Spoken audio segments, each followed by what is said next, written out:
Welcome to a new video where we delve into the intricacies of the Indian pharmaceutical industry. A rising trend that's been largely unnoticed and unaddressed is the increasing number of doctors who are selling medicines directly to their patients. This practice might initially seem convenient, but it raises a myriad of ethical concerns. Is it appropriate for a doctor, someone entrusted with the health and well-being of their patients, to also play the role of a pharmacist? Isn't it a conflict of interest? And what are the ramifications of this trend? The impact is particularly severe on small pharmacists, who are experiencing a significant drop in their customer base, threatening their livelihood. They find themselves in an increasingly precarious position, their role in the healthcare system being marginalized by this growing trend. This unnoticed trend is not only challenging the livelihoods of small pharmacists, but also raising questions on the ethical conduct of the medical profession.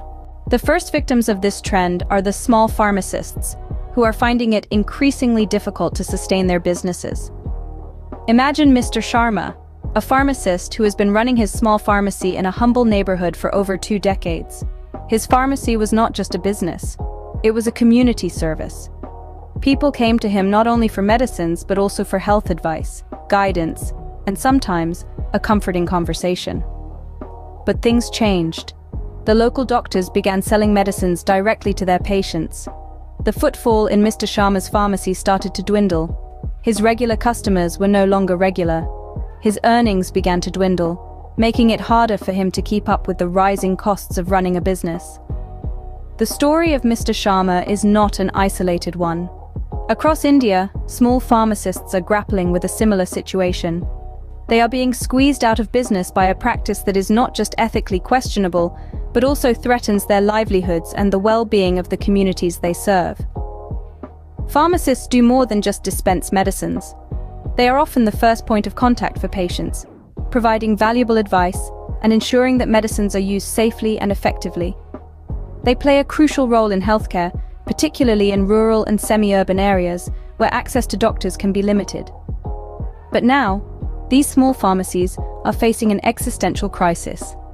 They are being forced to compete with doctors, who have the advantage of being able to prescribe and sell medicines. The playing field is far from level. This trend is not just threatening the livelihood of small pharmacists, but it's also undermining the critical role they play in our healthcare system. With fewer pharmacies, access to medicines and healthcare advice could become more challenging for many, particularly those in remote areas. For pharmacists like Mr. Sharma, the competition is not from another pharmacy, but from the very doctors they once partnered with. Patients, unaware of the larger implications, find it convenient to purchase medicines directly from doctors. In this rapidly changing world, convenience is king. For patients, the ability to obtain prescribed medications directly from their doctors seems like a boon, saving them the hassle of making a separate trip to the pharmacy. The immediacy, the simplicity, it's easy to understand why this trend is growing. But let's take a moment to look at the other side of the coin.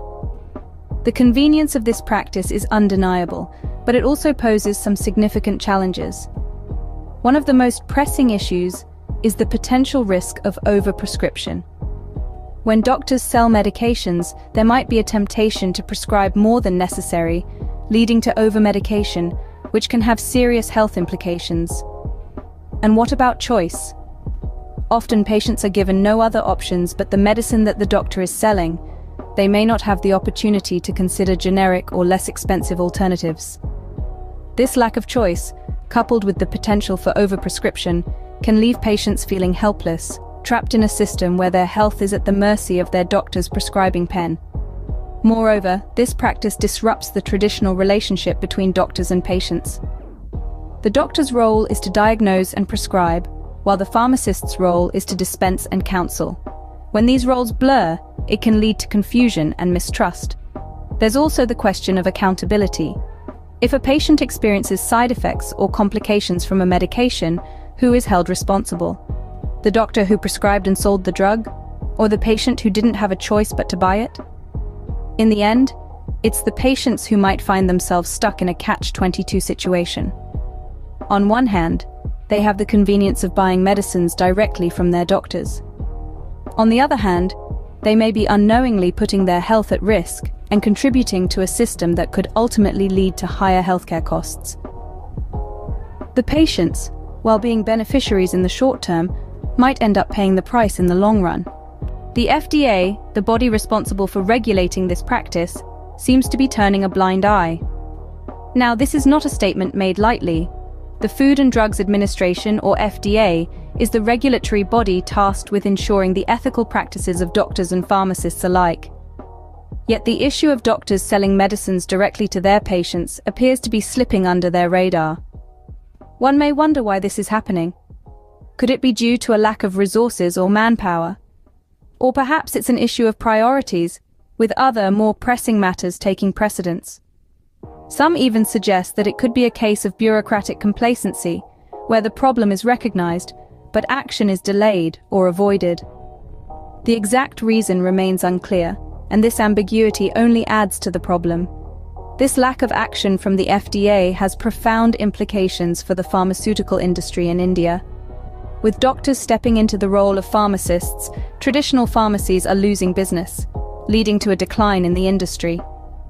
This phenomenon is not only creating an imbalance in the market, but it's also potentially putting patients' health at risk. After all, pharmacists are trained professionals who understand the intricate details of medications, their side effects, and interactions.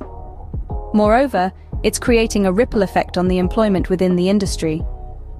As pharmacies struggle, job opportunities for pharmacists dwindle, leading to an increase in unemployment among these skilled professionals. This is a worrying trend, given that India already faces a high unemployment rate. But perhaps the most concerning aspect is the potential for unethical practices. Without proper regulation, there's a risk that doctors could prescribe and sell unnecessary medications to patients, purely for profit.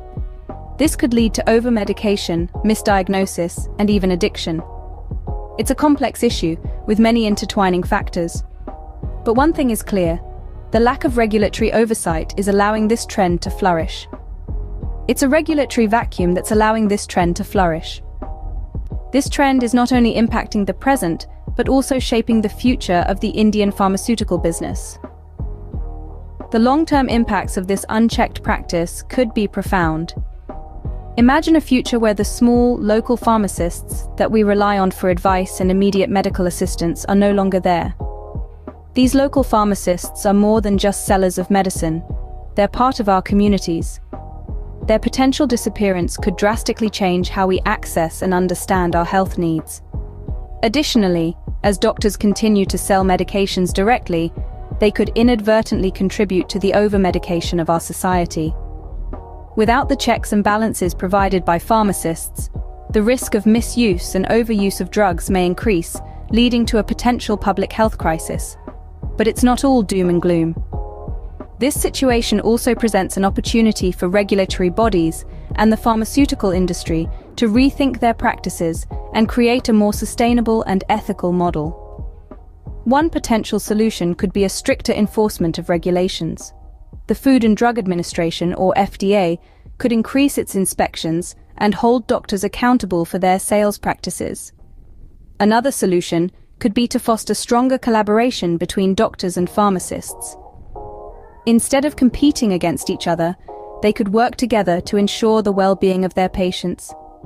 This might involve developing shared business models or creating partnerships that benefit both parties. Innovation could also play a role. Digital platforms could be used to create transparency in the medicine supply chain, ensuring that all parties, including the patients, are informed and involved in the process. And finally, education is key. Doctors, pharmacists, and patients need to understand the potential implications of this trend and how it could affect public health and the pharmaceutical industry. It's a challenge that needs immediate attention, not just for the sake of small pharmacists, but for the health of the Indian pharmaceutical industry and its consumers. As we end, it's important to remember the role each of us can play in addressing this issue. The power of change is in our hands. We can choose to remain silent and accept the status quo, or we can choose to speak up and demand change. The first step towards change is awareness. So, let's start by sharing this story far and wide. By talking about it with our friends, family, and social media followers, we can raise awareness about this pressing issue. Remember, every voice matters. Your voice can make a difference. You never know, your share might just reach someone who can bring about the change we need. Let's not just be spectators, let's be active participants in shaping a more ethical and fair pharmaceutical industry. After all, it's not just about the health of our economy, but also about the health of our people. Let's stand together to ensure a fair and ethical pharmaceutical industry in India. Thank you for watching.